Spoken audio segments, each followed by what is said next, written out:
एक राजा के 3 सवाल थे इस प्रकार से। एक राजा ने 3 सवाल करे थे। उसको ख्याल आया एक दिन कि परमात्मा कहाँ है, कितने हैं परमात्मा, एक है कि अनेक। दूसरा सवाल आया तो रहता कहाँ है और वो करता क्या है। ज्ञानी बुलवा लिए, विद्वान बुला लिए और उनको बुला के सबको कहने लगा, भाई बताओ 3 सवाल। किसी ने कुछ बताया, किसी ने कुछ बताया, लेकिन कोई उनकी संतुष्टि नहीं कर सका। घूमते घुमाते एक दिन जब घूम रहा था तो एक महात्मा मिले, विरक्त महात्मा थे। उनको देखते ही उनको लगा महात्माओं की आभा अलग ही होती है, रूहानी शक्ति उनके चेहरे से प्रकट हो जाती है, उनकी बात और वचन में रस टपकता है, उनकी वाणी और उनके चेहरे से अगर नूर को तुम देखोगे तो तुम्हारी आंखों के अंदर वो शक्ति एकदम से तुम्हें प्रकाशित कर देगी, तुम्हें बता देगी कि हाँ ये कुछ है।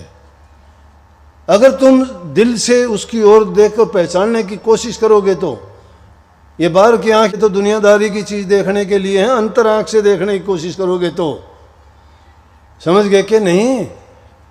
जब तुम मन बुद्धि को एकाग्र चित्त होके और जब किसी पर अपनी दृष्टिपात करके देखोगे तो तुम्हें भी सब कुछ दिखाई दे जाएगा, पता लग जाएगा तुम्हें।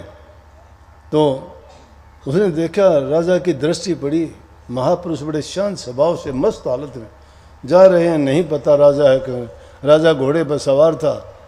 उतरा नीचे, महात्मा से बंदगी करी, बोले कि कहो बच्चा। बोले जी बहुत से महात्मा मिले, लेकिन पता नहीं आपको देख के मेरे दिल में कुछ ऐसा लगा कि आप महापुरुष हो। बोले कि हम कहाँ के महापुरुष हैं, हम फकीर आदमी हैं, आज यहाँ हैं कल वहाँ हैं, 2 रोटी जहाँ मिल जाती है खा लेते हैं, रात पड़ जाती है सो जाते हैं, कुछ नहीं, एक परमात्मा का नाम जानते हैं, उसकी मौज में रहते हैं। कभी फाका करना पड़ता है तो कभी बहुत भोजन मिल जाता है, कभी सोते हैं, कभी उठते हैं, कभी स्नान कर, कोई हमें ये वो नहीं है।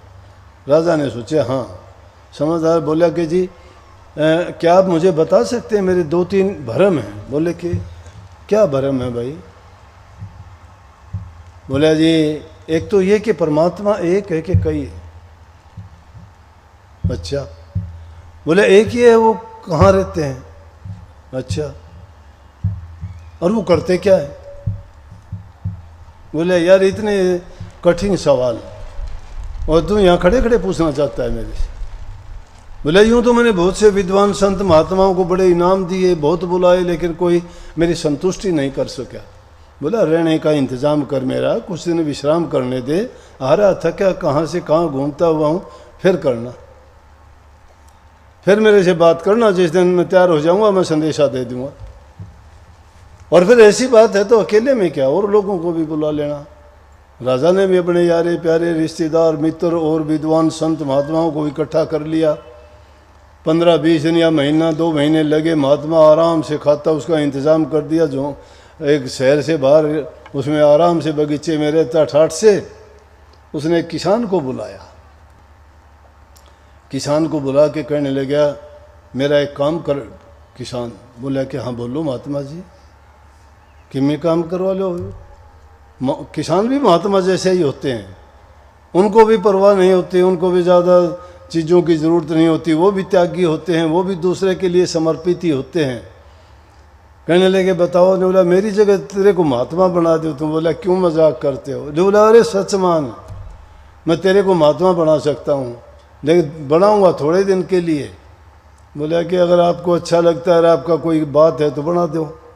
उसको महात्मा बना दिया और महात्मा राजा को संदेश भेज दिया, उसको बातें सिखा दी कि भाई इस तरह से तेरे से राजा जब कहेगा। और खुद उसने जो से भेष बना लिया जमींदार का, हाथ में खुरपा ले लिया, घास खोदने वाला एक जाड़िया ले लिया, और उसके साथ वो किसान महात्मा और महात्मा किसान। राजा के दरबार में उपस्थित हो गए सब लोग, विद्वान बैठे, ज्ञानी बैठे, संत महात्मा फकीर बैठे, सब देख के हंस पड़े। ये जवाब देगा राजा का, जिसके सवालों के जवाब हम नहीं दे पाए ये दे देगा। किसको पकड़ के ले आया। राजा भी ऐसा ही है। ऐसे बात कर रहे थे, जाके कहने लगे कि हाँ राजा बोल, क्या सवाल है तेरे? को किसान बोला जी मेरे ये सवाल हैं। बोले ये सवाल हैं, ये तो मेरा घसियारा बता देगा। अब घसियारा थोड़ा था, महात्मा था वो तो। ये कोई सवाल है? ये तो मेरा घसियारा ही बता देगा। बोले राजा और वो सारे हैरान हो गए कि ये भी कमाल का है भाई, इसका घसियारा ही ऐसा है, ये तो पता नहीं कितना बड़ा बना बैठा है। बोले हाँ बोलो। बोले राजा आप राजा हो? बोले हाँ। बोला तो थोड़े मैं बोलो पहला सवाल क्या है आपका?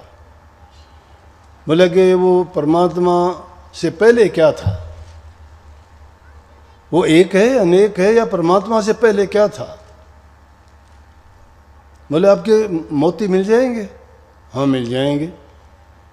तो हुक्म दिया, राजा मोतियों की प्लेट भर के आ गई। बोले एक बार गिनना कितने हैं ये? राजा ने उठाया एक, बोला एक, फिर बोला दो, अरे कितने? फिर दोबारा गिनना, मैंने सुने नहीं। बोला एक, बोला दो, बोला एक नहीं, अच्छी तरह गिन, गलत गिन रहा है। बोले गलत कहाँ गिन रहा हूँ, एक ही तो होगा। बोले एक से पहले भी होगा कुछ? बोले एक से पहले? हाँ एक से पहले भी होगा ना कुछ। नहीं बोला एक से पहले कुछ नहीं, तो नहीं बोला परमात्मा से पहले क्या होगा? वो एक ही है, उससे पहले क्या होगा बता? राजा हो गया काबू का। बोले हाँ ठीक है जी। बोला तो वो रहता कहाँ है? दूसरा सवाल मेरा ये, रहता कहाँ है? बोले ऐसे ही पूछे जाएगा, मेहमान को पूछते हैं, चाह पानी आओ भगत करते हैं, तूने आते ही सवाल दागने शुरू कर दिए।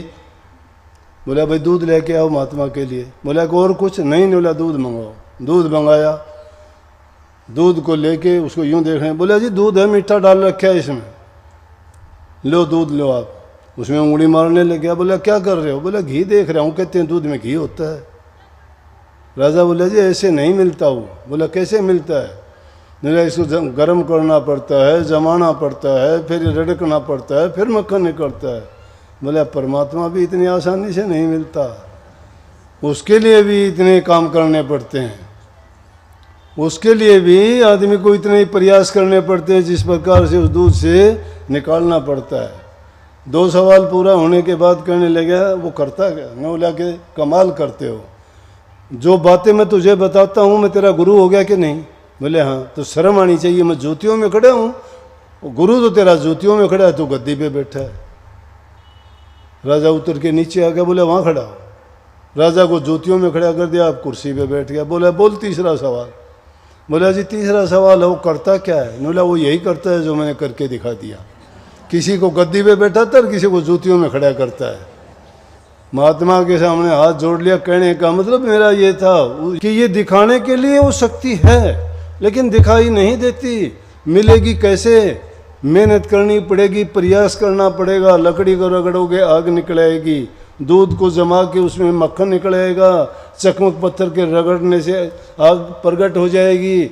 और अपना भी तुम जब मंथन करोगे, चिंतन करोगे, नेक कर्म करोगे, भक्ति के मार्ग पर चलते हुए नाम का सुमरण करोगे, ध्यान करोगे, अभ्यास करोगे, तो आप भी उसी प्रकार से उसको प्रकट कर लोगे। वो शक्ति आपके अंदर है, उसको ये ना समझो कि नहीं है। हर इंसान के अंदर है, वो हर जीव के अंदर है। लेकिन हम भ्रम में क्यों हैं?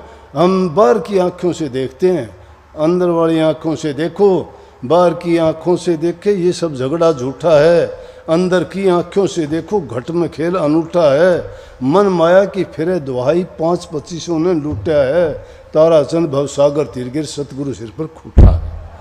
सतगुरु रूपी खूटा अगर तुम्हारे सिर पर है तो सब के सब आए उस एक में, दाल पात फल मूल।